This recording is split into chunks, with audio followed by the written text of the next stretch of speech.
While they're getting set up for Dan, I will mention that the main reason why this conference is happening now and why we scrambled to put it together was because we learned, I don't know, about three and a half months ago or so, that Dan Barker would be coming to Messiah College, which is just a few miles away from here, to debate. Dinesh D'Souza is coming Tuesday night. So we said, hey, he's going to be in the area. So we found out that he could come in early, and it all began from there. And it turned out that the other speakers happened to be available, or at least most of them anyway, and it mushroomed from there. So Dan is really the foundation of what this conference is all about.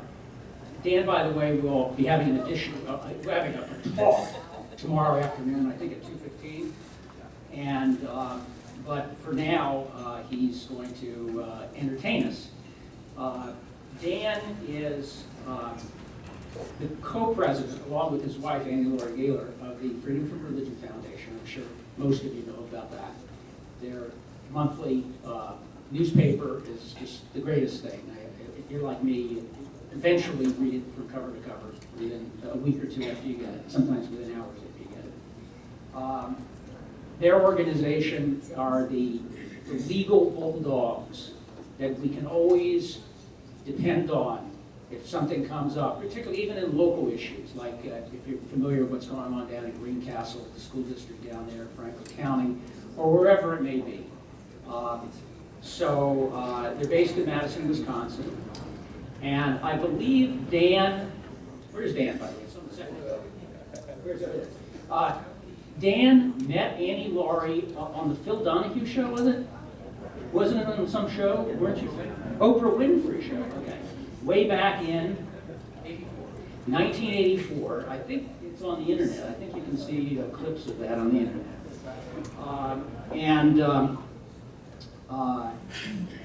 And they're still together.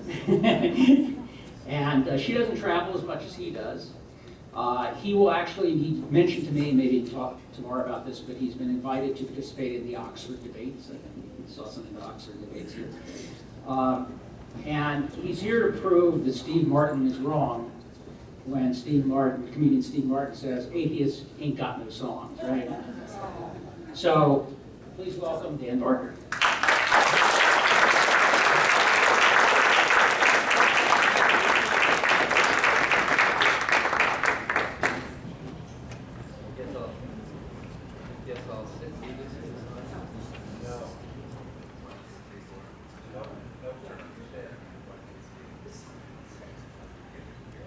Dear God, please heal. In the name of Jesus, please heal. No? See, prayer doesn't work. What about this one? Yeah. 1, 2, 3, 4, 5, 6.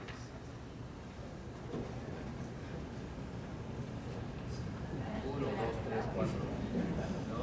Maybe it's in bilingual. Our sound system has been possessed by demons. 3, 4, 5, 6, 7, 8.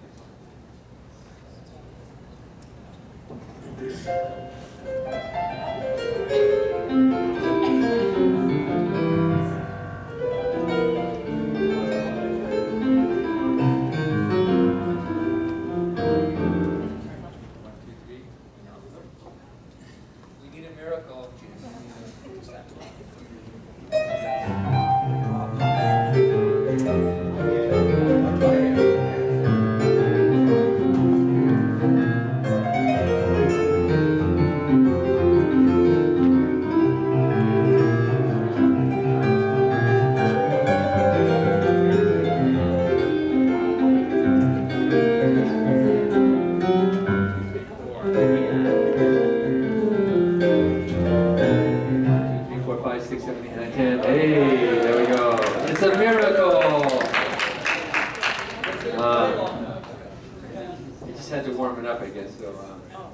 Thank you, Carl, and thank you, PA non-believers, and all of you for coming. It's fun to see all of you again. And Chuck from State College, where's he hiding? A bunch of good friends. Oh, way in the back, yeah. And Annie Laurie says to say hello. She's at the office today working, filing another lawsuit, and I'll talk about some of that tomorrow. In fact, I think we have 3 things going in Pennsylvania, but that's for tomorrow to talk about. Today I want to do music. It's true, Annie Laurie and I met in 1984 on Oprah Winfrey Show, and on this week's issue of this week's program of Free Thought Radio, which you can hear on the podcast in a few days, we play clips from that 1984 Oprah show, which was the very first time I had ever publicly spoken about atheism, ever. And just 9 months before, I had sent out my letter of deconverting from the ministry. And I could tell I was kind of nervous, not from being on TV. I'd been on Christian TV before, but I'd never said those words before an audience, and I'd never spoken before a hostile audience before. And you can't see it online. Oprah did a great job, or her producers did a great job of packing that audience with Bible thumpers. And it was really, and I loved it. I thought, this is great. And then watching Ann and watching Annie Laurie, that was the first time also that I had knowingly met any other atheists. And so we have a videotape of that show and that day that Annie Laurie and I actually met. And last year we showed it to our daughter Sabrina. Sabrina's in college now, and last year Sabrina was laughing, not so much at how young we looked, but at that audience. It was actually pretty good TV. So, and it was on that show that Ann Gaylor turned to the audience and said, "Nothing fails like prayer." And you should have heard the gasps. What? She said, "Nothing fails like prayer. The graveyards are filled with people who pray to live." And Oprah said, "Nothing fails like prayer. We'll talk about that after the break." So then we made a bumper sticker, and then Annie Laurie asked me, "Why don't you write a song called Nothing Feels Like Prayer?" I thought, well, that might be a good song, but what style, what should it be? And I couldn't think of a melody, and I said, "Say the phrase." And she said, "Nothing fails like prayer." She just said it. And I said, "Say it again. Nothing fails like prayer." And I got the exact notes of her voice. Nothing fails like prayer. So there's the song. The farmers pray for precipitation, and then they say, "In God we trust." Then along comes a drought and dries their crops out and turns their prayers into dust. The next time they need some assistance, they should take the advice of Mark Twain, who said, "It's better to check the weather report before you pray for rain." Nothing fails like prayer. Nothing fails like prayer. Use your mind and you will find that nothing fails like prayer. You reach the final week of the school year, but you haven't studied your best. So you stay up and cram for the final exam and pray for God's help on the test. Then you answer those questions with assurance that the Lord will help you sail through. When the results are returned, what have you learned? God's no smarter than you. Nothing fails like prayer. Nothing fails like prayer. Use your mind and you will find that nothing fails like prayer. You ask a supernatural power for sunshine on your wedding day. Then along comes a thunder shower and washes your prayers away. When things go right, you praise the Almighty and you give thanks in Jesus' name.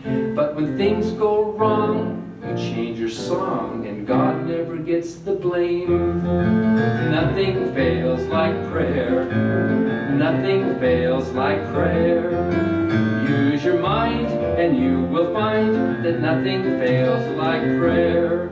How many centuries will it take us before we realize there are no magic forces in nature, no watchful eyes in the sky? Robert Ingersoll said, "A single plow is much more effective than 100 prayers a day. The hands that help are better far than lips that pray. Nothing fails like prayer.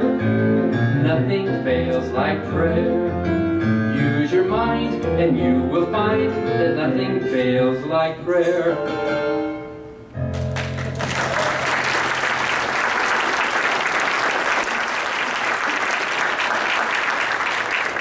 So how do you turn the reverb down on this piano?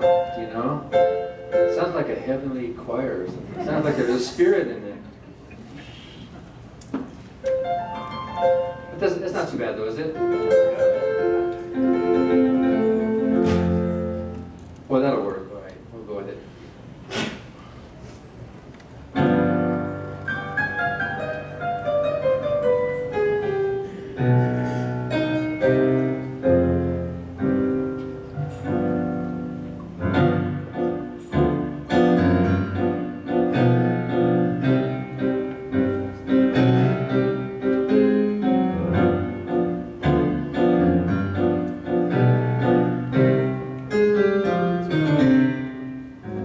Beware of dogma, it has a bite.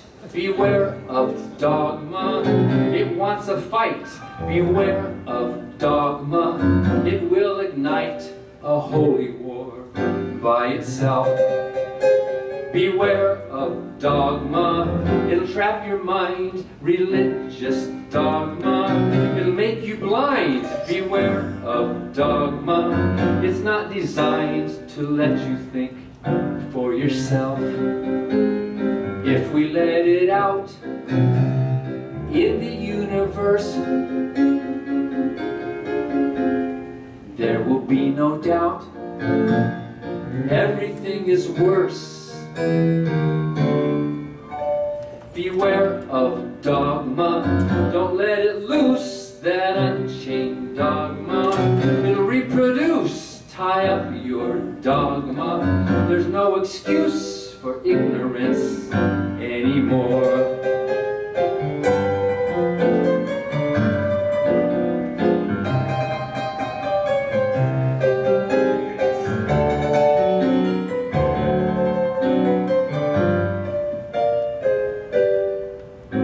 Beware of dogma, don't let it loose, that unchained dogma.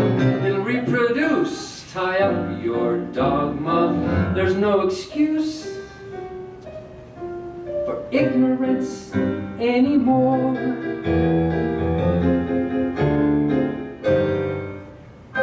Please,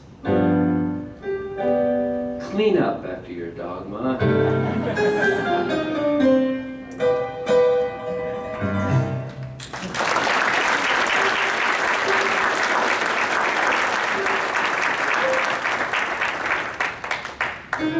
This is one of the very first free thought songs I ever wrote. This was back in, when was this? 1984.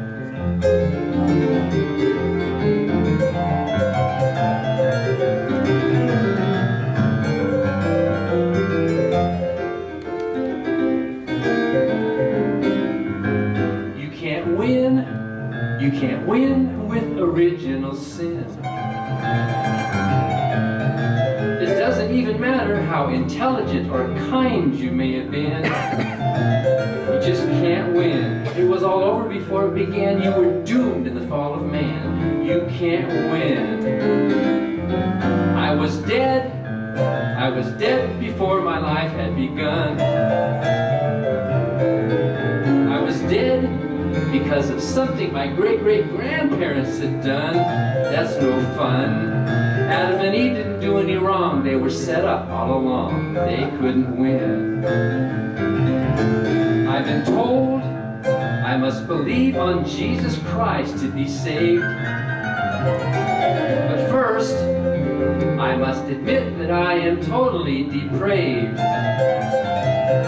Before you go pointing that finger of blame, just remember, Eve was framed. She couldn't win.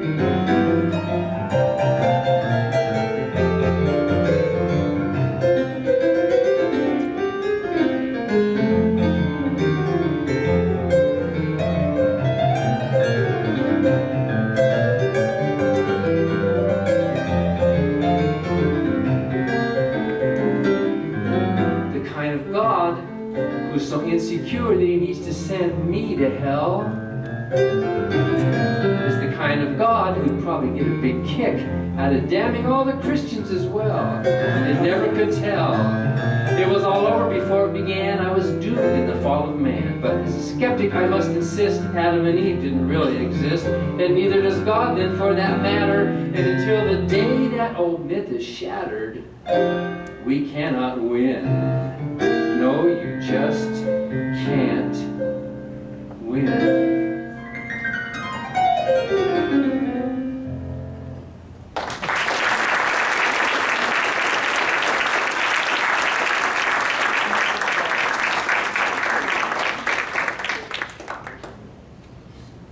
Okay, I'm going to try out a new song. I've only done it once before, and I'm still working out the kinks. I did it in Denver for the Atheist Alliance. When was that? A couple weeks ago? 3-4 weeks ago? And I got about half of the thumbs went up. So I'm going to try it out, and then, you know, that's how you polish a song. You try things out, and then you throw away verses. But this is very personal, about it's a love story that went wrong. And you know, not all our relationships last forever. This song is called Unfaithful.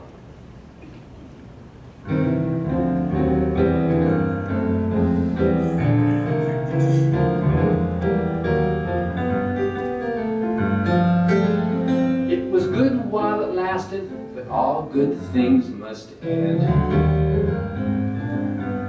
And now you say you still want to be my friend. But don't you know that I was just using you? And don't deny that you were using me too.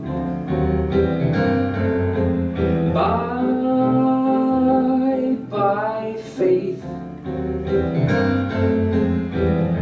I do not love you anymore. You know that I've been seeing doubt, and doubt I cannot live without. So now I have to show you out the door. I want you to know it isn't me, it's you. I have no doubt that you'll find someone new.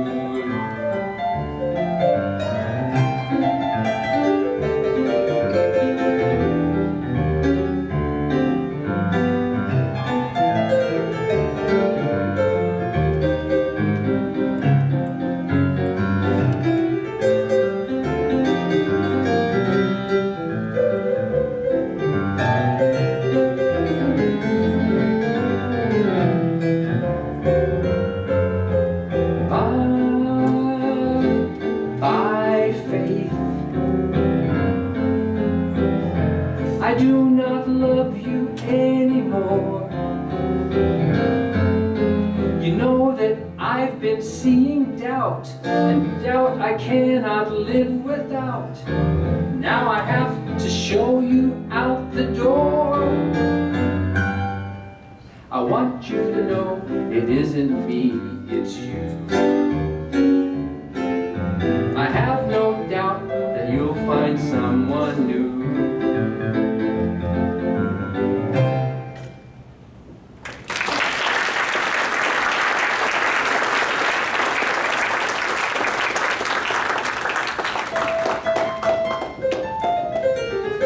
Yeah, that's better. So let's start from the beginning. Well, okay, I think it needs some work. There's something a little bit wrong with that, but if there's enough thumbs up, we'll keep working on that too.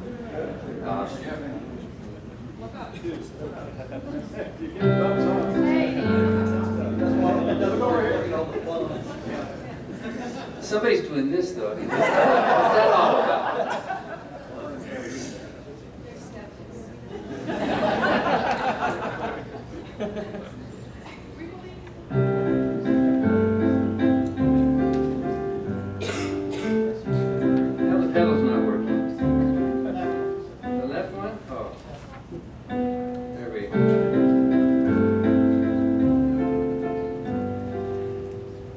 When I was 4 years old, I had a little friend named Joshua. Whenever I was alone, he would come over to play. Cookies, cartoons, and punch. He liked all the same things that I like. Cheerios and milk for lunch. Kitty cats, balloons, and kites. We were blood brothers, pals forever, as close as we could be. Nobody else could see him, but he was real to me. Sometimes when I was sad, I would send Joshua a letter. He never wrote me back, but he would always come right over to play. I'd never been to his house, but I knew exactly where he lived. And his daddy was oh so nice to let us have such fun every day. We were blood brothers, pals forever, as close as we could be. Nobody else could see him, but he was real to me.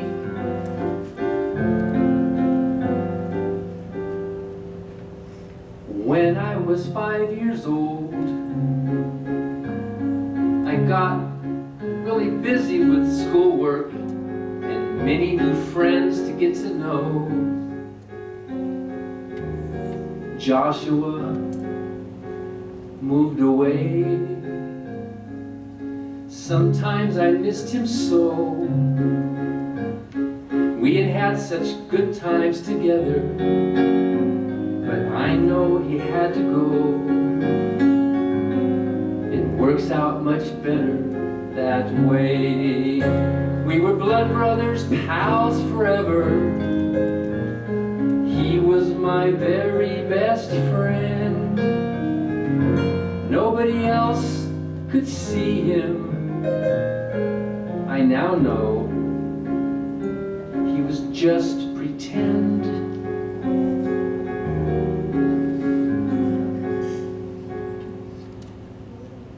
Now that some years have passed, I can look back and smile at my childhood, at the times when it hurt to grow up, like when Joshua moved away.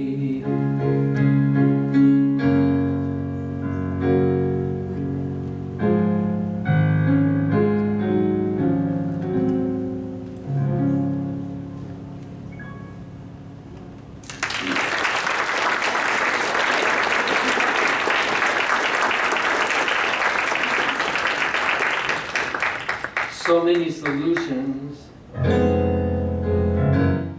for the meaning of life. So many religions. What confusion, what strife.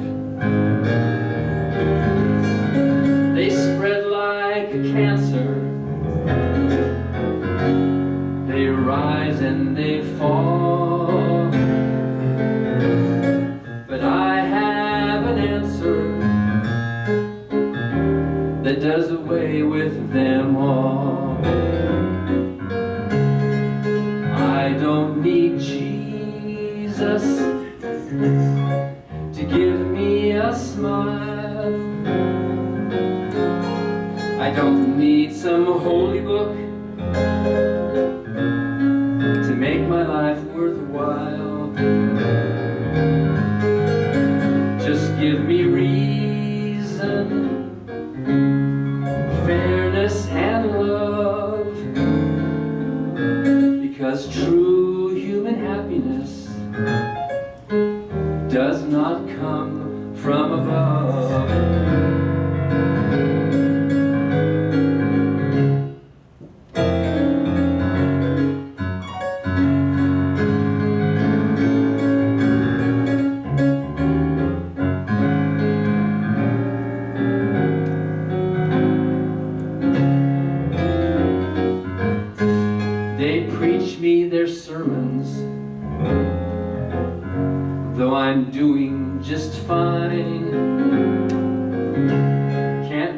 live their own lives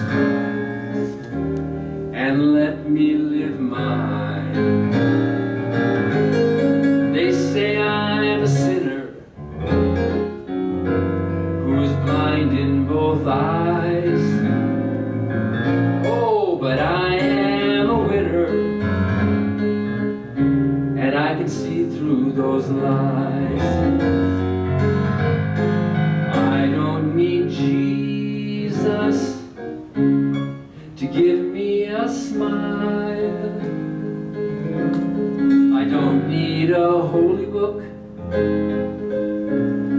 to make my life worthwhile. Just give me reason, fairness and love, because true human happiness does not come from above.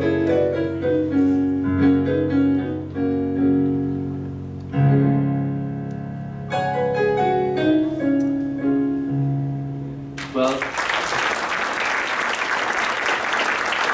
imagine that song with a big backup choir and organ and all of that going on, you know, that kind of thing. This piano is cutting it okay. And thank you for bringing the piano. A brand new song that we just heard, we played it on the radio a couple weeks ago. Annie Laurie was getting ready. We were having a fundraiser at our house, and she had the CD, Mandy Patinkin's CD playing. And she said, Dan, come in here. Mandy Patinkin is singing about science. And he was singing this really gorgeous little tune that I'd never heard before. And I thought, I wonder who wrote that. It turns out it was written by Cole Porter, of all people. And I thought I knew everything Cole Porter had ever written, because he's one of my favorites. Cole Porter, who was an atheist, by the way. Cole Porter, who wrote all those great American songbook songs. Cole Porter, who not only had to come out of the atheistic closet, but another closet he had to come out of as well. His whole motto was live and let live, and he wrote his musical Can Can as a direct slap to the censors who were trying to limit free speech and all that. But here's a song that came out of a musical in the 1930s called Nymph Errant. The song is called very simply Experiment.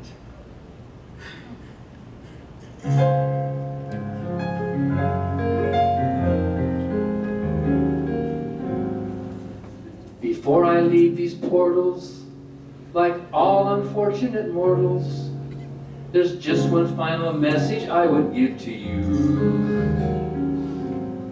We all have learned reliance on the sacred teachings of science. So I hope in life you never will decline, in spite of Philistine defiance, to do what all good scientists do. Experiment, make it your motto day and night. Experiment, and it will lead you to the light. The apple at the top of the tree is never too hard to achieve, is never too high to achieve. So take an example from Eve. Experiment. Be curious, though interfering friends may frown. Get furious at each attempt to hold you down. If this advice you'll only employ, the future will offer you infinite joy and merriment. Experiment, and you'll see.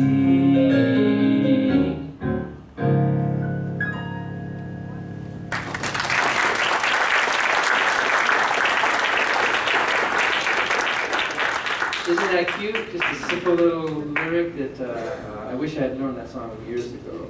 He also wrote Anything Goes. He wrote a song called Live and Let Live, was one of his favorite songs. And a lot of the tunes that he wrote, we know that he was having, he wrote a lot of the songs for specific men with whom he was having these affairs. A dancer named Boris Kochko and an architect. And so, biographers and historians know what man this song was written for, but he wrote his songs in such a way that anyone could sing them. Male or female or gay or non-gay, it wouldn't matter. In fact, a lot of born-again Christians get married singing Cole Porter songs to each other, not realizing what's in their mind, what was not in his mind. You know? You'd be so nice to come home to, you'd be so nice by the fire, all these great lyrics. So I thought I would try my hand at a Cole Porter type song.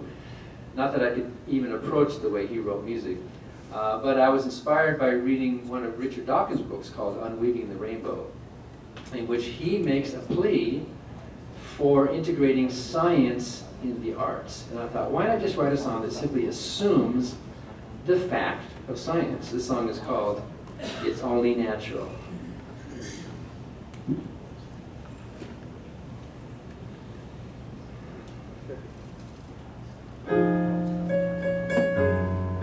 Still in D flat.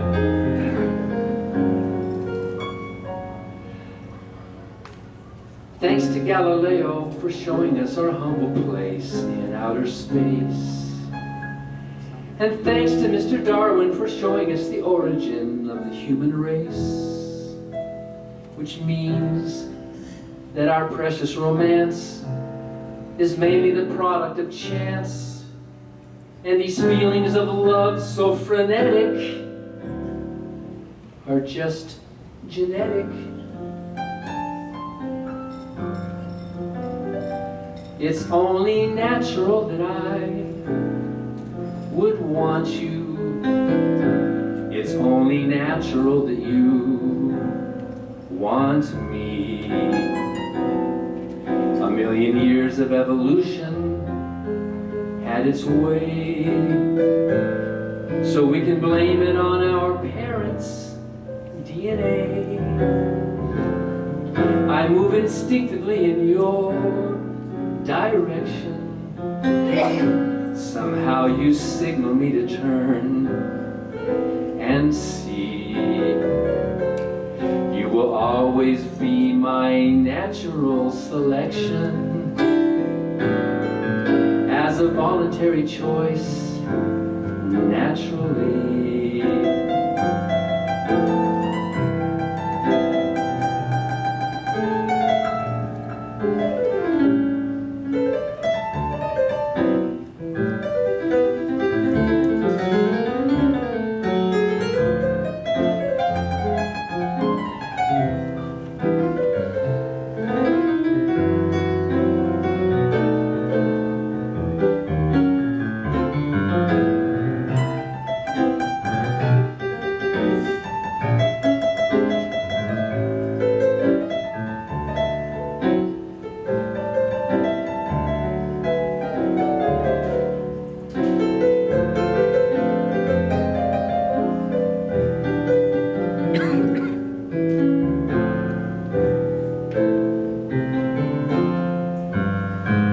It's only natural that I would want you. It's only natural that you want me. A million years of evolution had its way, so we can blame it on our parents' DNA. I move instinctively in your direction. Somehow you signal me to turn and see. You will always be my natural selection. As a voluntary choice, naturally.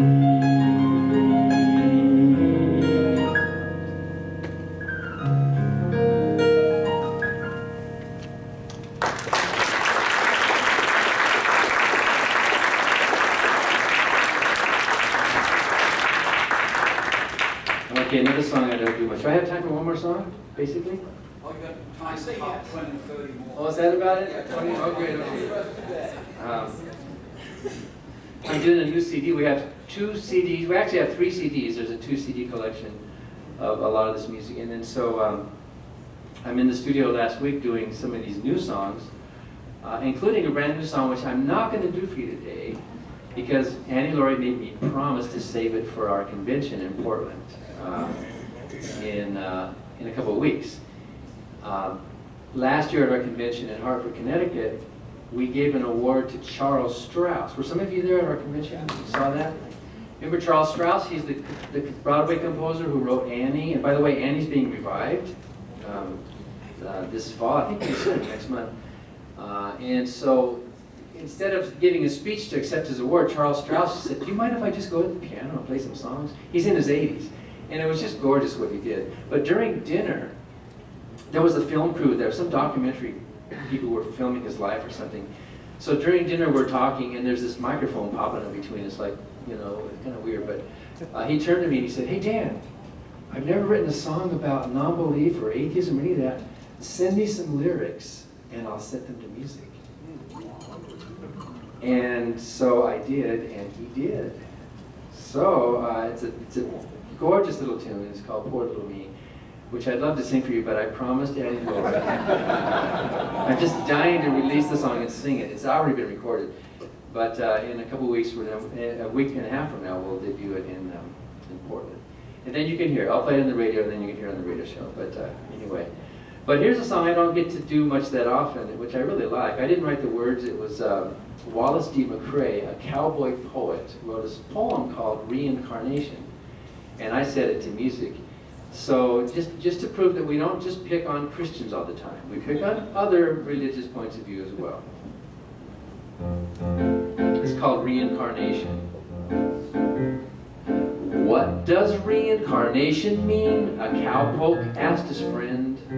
His pal replied, "It starts in when your life has reached its end.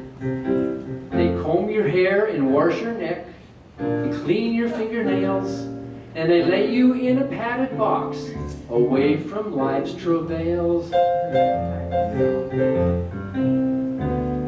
The box in you goes in a hole that's been dug into the ground.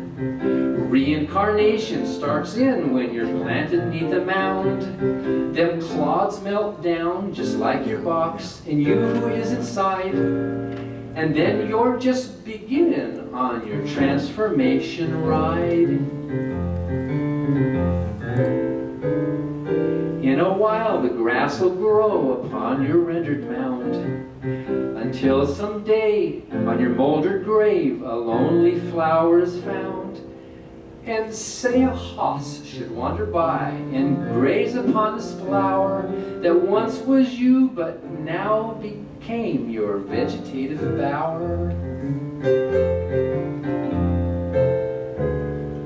The posy that the hoss done ate up with his other feed makes bone and fat and muscle essential for the steed, but some is left that he can't use, and so it passes through, and finally lays upon the ground this thing that once was you. And say by chance I wanders by, and I sees this on the ground, and I wonders and I ponders at this object that I found. I thinks of reincarnation, of life and death and such, and I come away concluding, Slim, you ain't changed all that much.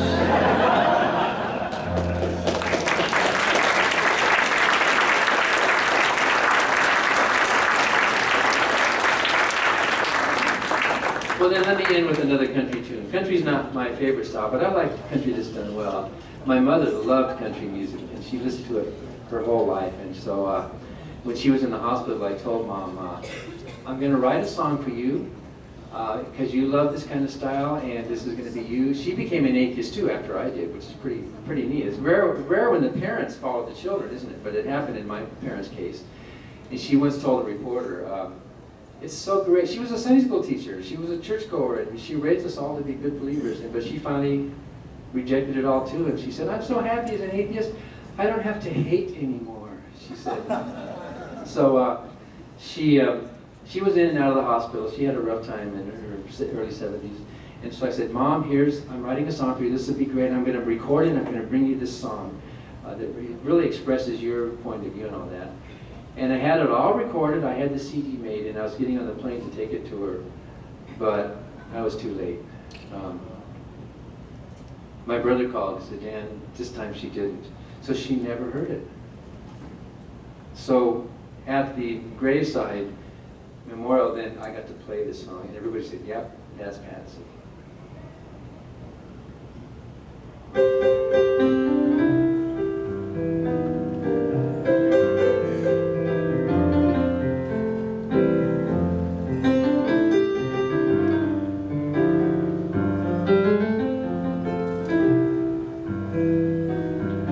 Everybody tries to tell me I need to choose a God to love, but after looking them all over, I'll take none of the above.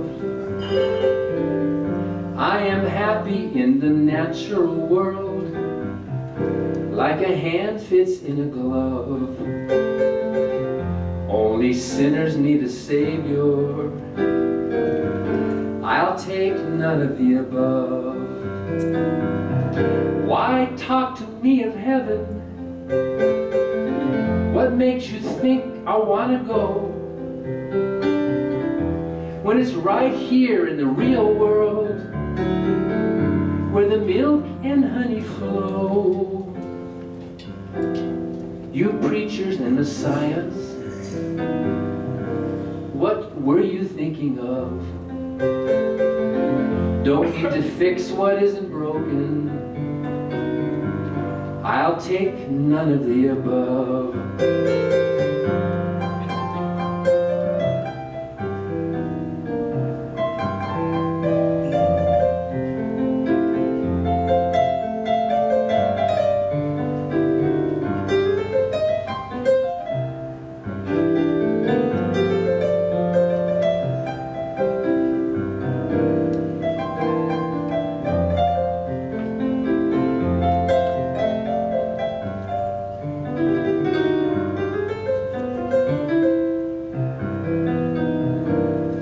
Why talk to me of heaven?